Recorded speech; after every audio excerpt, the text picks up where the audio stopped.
Би танд намын бүлгийн хурал дээрч хаанч хэлдэг үгүй л хэлье. Танд маш их дутагдал байна. Ерөнхийдөө хийх танд чадвар чалга байна. Яагаад гэж та асуу. Яагаад гэвэл та өөр дээр хизээч шүмж хүлээж авдаг хүн байл. Ямар ч алдаа оноог чинь хийж өгöd бол та ерөөсөн намын дарга хүн ерөнхий сайд хүн рүү битий дайр.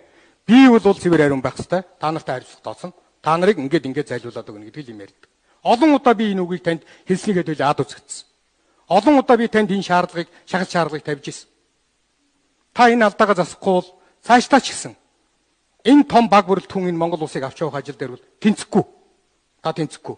Яагаад гэвэл танд тийм ёс суртахуун байхгүй байна.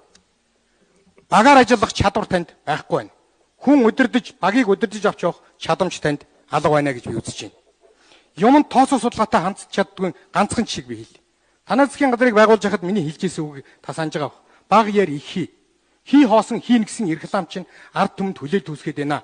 Битгий рекламд хийчээ дараачд нь хийлээ гэж хэлжээ гэж би хэлж ирсэн. Харамсалтай нь энэ дандаа эсэргээр явсан. Өнөөдөр дандаа PR л явж шít.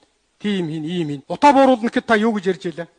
Хятадын хаяртай ирсэн би даалгавар өгсөн. 100 мянган айлд одоо ингээд яндан дээр нь шүүлтүр тавиад тэгэл утааг өстө дорн бууруулна би өгсөн гэсэн чинь бүлгийн хурал дээр 45 билүү 54 тэрбум төгрөг суулгаж ирсэн. Боливилийн чи айл шатах юм байна гэж яг миний хажуу суужгаад энийг татчих хэвээр гэж хэлээвс. Би танд хэлж ирсэн. Гүй тэгээд энэ Цэрэн Бат чи одоо хартлагоогоор би хариуцна гэд ингээд хэлчихлээ ш гэсэн чинь наадах чинь тооцоо судалгаа муутай хандсан юм а гэд Цэрэн Бат руу бухаад өнгөрчихсэн. Та хариуцлагаас ингэж л бултд юм байл. Энэ бол одоо биний танд хэлэх хамгийн наад захын нэг жишээ. Ягаад гэвэл та ажил мэдэхгүй байна. Амьдрал мэдэхгүй байна.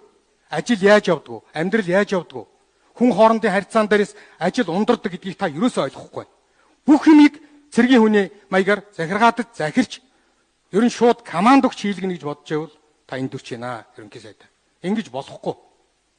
Товчхондоо бол яг одоо ард түмнийг харуулж гад хэлэхэд бол таны сэлэм тойрсон шийж үжигч нь хуучирчаад байна. Анх орж ирэхдээ нэг сэлэм сугарсан. Хаагур тинж яваад эргээд буцаад одоо өрд нэг наалдчих юм гэдэггүй нэг наалдчих юм шүү. Одоо дахиад цуглах гээд байгаа юм уу? Эсвэл наалдсан сэлмээ хууч хийх гээд байгаа юм уу?